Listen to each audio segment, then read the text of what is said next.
अस्सलामुअलैकुम। आप देख रहे हैं 39 न्यूज़। नजर डालते हैं आज की न्यूज़ पर।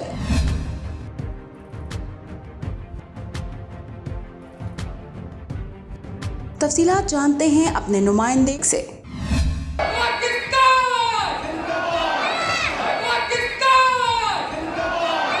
ओवरसीज़ पाकिस्तानी गर्मजोशी से न सिर्फ आज़ादी का जश्न मनाते हैं बल्कि सकाफती मेलों और प्रोग्रामों का इनेकाद करके पाकिस्तान का मस्बत चेहरा यूरोप भर में भी मुतारफ करवाते हैं। ऐसे ही कराची कम्युनिटी जर्मनी ने फ्रैंकफर्ट में जश्न आज़ादी के सिलसिले में एक रंगारंग प्रोग्राम ऑर्गेनाइज किया, जिसमें भारी तादाद में लोगों ने शिरकत की। बच्चों, खवातीन, नौजवानों और बुजुर्गों ने शिरकत करके प्रोग्राम को चार चांद लगा दिए। तकरीब का बाकायदा आगाज तिलावत कुरान पाक और नाते रसूल मकबूल सल्लल्लाहु अलैहि वसल्लम से किया गया। बाद में प्रोग्राम का आगाज हुआ, जिसको हाज़रीन महफिल में खूब महजूज होते हुए अपनी दिलचस्पी और पसंद का इजहार किया। बच्चों के लिए पाकिस्तान के हवाले से एक क्विज प्रोग्राम का भी एहतमाम किया गया।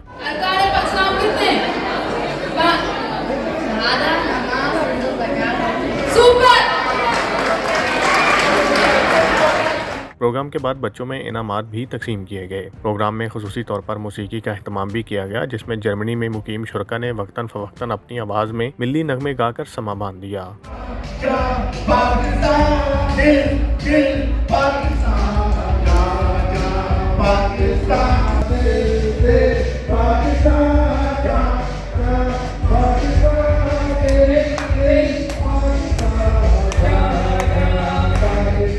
तकरीब के अख्ताम पर जश्न आज़ादी के हवाले से केक काटा गया। कराची कम्युनिटी जर्मनी के अहदेदारान मुबीन खान, आज़ाद हुसैन, तारिक हुसैन और दीगर अरकान ने तकरीब में शिरकत करने पर शुरकाए महफिल का शुक्रिया अदा किया। खान की आदत, नुमाइंदा खसूसी 39 न्यूज़ HD, फ्रैंकफर्ट, जर्मनी।